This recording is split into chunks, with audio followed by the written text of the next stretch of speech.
You ever wonder how somebody uses the dots in JavaScript and you're trying to figure out what it is? Well, it's most likely the spread operator that they're using. And in today's lessons of syntax in seconds, we're going to be going over how to properly use the spread operator in JavaScript. All right, guys, now that we're in the code, we're about to start going over exactly what the spread operator is used for and some common use cases so you can start using them in your code as well. So we'll go over basically how it works, and then we'll go over some common use cases whenever you're just writing regular JavaScript, and then we'll go over some use cases when you're doing some web development, like if you were in React. So with that being said, as you see me right here on the screen, kind of ignore everything. We're going to go from a top-down approach. So the first thing it's used for is copying arrays, right? And so we'll just talk about the spread operator itself. The spread operator looks just like this, and there's a couple things you could use it on. You can use it on an array, or you can use it on an object, and you can kind of use it to create yourself an array, which is also kind of cool. But what it's usually used for is to create a shallow copy of an array or an object. And when I say shallow copy, that means you're copying the first array while also not editing it. So you're not mutating any of the previous things that you're spreading into this new array. So what this will do is this triple dot will take from array 1 everything inside of it, which is 1, 2, and 3, these 3 elements, and it will basically just put it right in between these brackets. And so you can kind of think of it as you put it in here, and then you have 2 brackets from the first array and from the second array, and the 3 dots, the spread operator, just kind of boom boom gets rid of the first array's brackets, and then you're left with basically just the elements, and it puts them in that order. And so if I were to console.log this, you'll see array 2 will stay the same, or array 2 will look just like array 1, and array 1 will not be affected. So if we run this, oh yeah, I might need to, because I'm not in React, need to comment these out. We'll get to them later. Okay, so if I were to run this code right now, you'll see what I'm talking about. Okay, cool. As you can see in the console, I just ran the code where my mouse is right here. And you can see array 2 is this first console log, and it looks just like array 1 right now, right? That's because we took this and we spreaded it from this first array into the second one. And you can see array 1 looks exactly the same. So it's not like you have 2 baskets and you're taking the things from the first basket and putting it in the second. It's more like you have double in the first basket and you're making them even out. So you're copying over, you're not taking, basically. So now some common use cases we'll use this for, so you kind of understand. And we can do the same thing with objects. If you see right here, same scenario, and I'll actually show you right now the object copy, and then we have object. Same scenario, it's just objects, but you'll see that we'll have the same exact scenario. We run this code, boom. Oh, okay, there we go. Okay, as you can see, I just ran the code for the objects, and you can see right here, object 1 is spreaded into object copy, and we consoled it right here. That's the first thing that gets copied, and you can see it looks just like that one. And object 1 looks exactly the same, just like the arrays, right? So let's go over some use cases. So obviously copying arrays, we already went over that. The next one would be merging arrays. So if we wanted to basically take array 1 and array 2 and move them into a brand new array, we could do that. So you could do multiple arrays into a new array. So if we were to console.log merged right here, this new array, you'll see exactly what I'm talking about. We run this code, boom, right there. So we took 1 and 2 from the first array, spreaded them in, and then we took 3 and 4 from the second and spreaded them in. And that's how you get your new array. So another use case whenever you're regularly programming would be spreading elements in function arguments. So this is kind of cool because what you can do is you can basically, this is typically whenever you're trying to have multiple arguments for a function.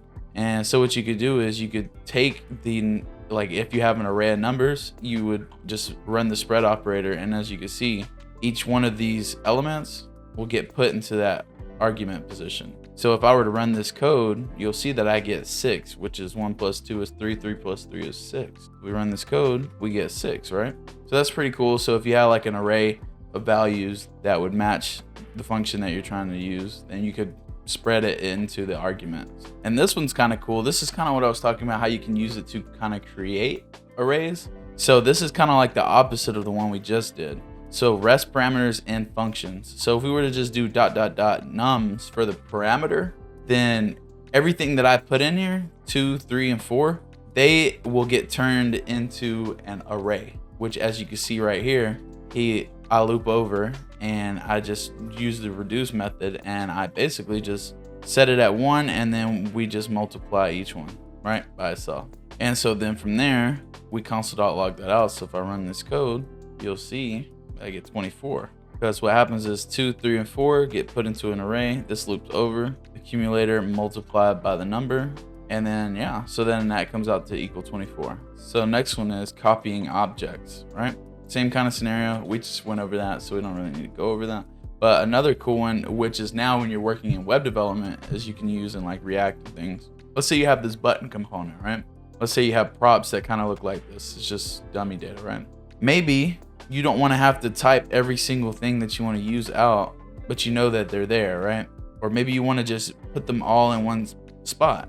So what you could do is, for example, maybe this could have been like a class name, and these are attributes. Like this is class name, and you know, this one might be style, or no, not style, like ID, right? And so then that way you just spread it all onto the button tag, and then now you don't have to type it all out. And the way you do that is you can say text, because I want the text, so I can put that somewhere like in for the button text. But then all these other ones I know are basically going to be like attributes for my button tag, so I can just spread those in here. I can just say, hey, give me all of these, and then spread them all onto the button, and you'd end up with something that kind of looks like this, which would be like button. And instead of this, what would actually get rendered in HTML would be like class name equals 1, and then, you know, ID equals 3, something like that would be. And that's pretty neat and pretty nice.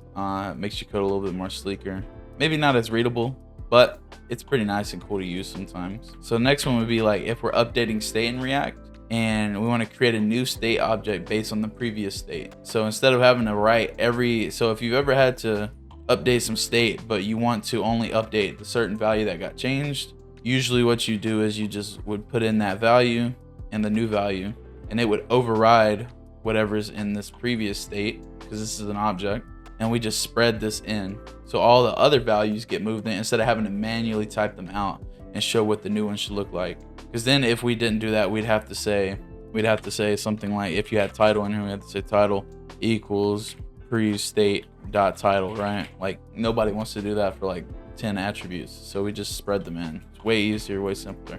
Next one would be for destructuring props in state, and this is kind of similar to the other one. This is exactly like the other one. I wanted to showcase that you can do it with more than just different things, but this is pretty cool. Basically the same thing. I think I just duplicated the examples. Next one would be if you want to do it in like a function for API calls. So I have this function fetch data that will create a URL after given some arguments, and then it will fetch, right? So the endpoint is going to be the domain that you're hitting, and then the params are going to be anything that you want to query. So like maybe you want to say query where, like, I don't know, something equals 1, right? Or the address equals a certain address. So what you do is you can just have this spread in, it'll create those, it'll create a array, and then you can just join them on and. Because let's say you can get a visual, like it'll kind of look like this, because you got your parameter, and then you say for the first element would be address equals 123 street, right? And then you got another one where zip is equal to 12345, right? And then so what would happen is on these commas, they would get replaced with an, and so that would be what a normal query would look, or a URL would look like, and then you just go hit that endpoint. So then that's pretty cool. You can use it like that. You can use it in a bunch of different ways. So these are just some common examples, right? And so didn't mean to uncomment that. So you can also use it to combine class name. So let's say that we have this Boolean value that is going to be false or true.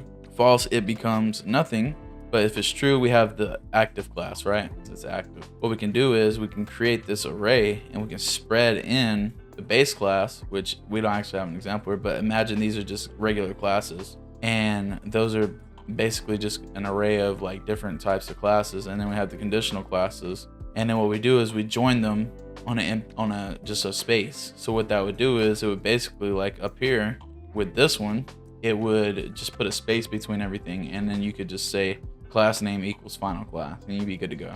So these are some examples on how to use a spread operator. I want to thank you guys so much for watching and taking the time to go through the video. I have a course coming up, and once I release it, you're going to be able to access it via my Discord. I'm also going to start doing live streaming and workshops, so you can come and see and join me with whatever kind of I'm working on. Shoot, might even come help me out. I know, Lord knows I need it. And then also, I'm going to be doing I'm working on building a website, and the website is going to be a learning platform where you can access my courses. Eventually, I want to get it where other people can upload their courses, and I just want to make it a co-location for people who are aspiring to become the best kind of developer that they would be.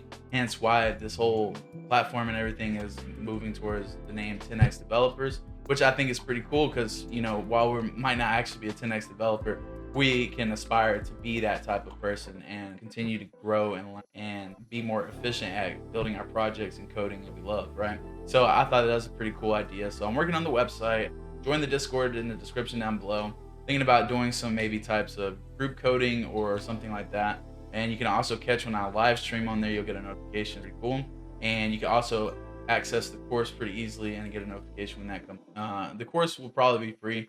I don't see no point in making it paid for at this point. And then yeah, so just like, comment, subscribe. It goes a long ways. It gets this video out to more people, so that way we can do more and better things. So yeah, thank you guys for watching. I'll see you in the next video.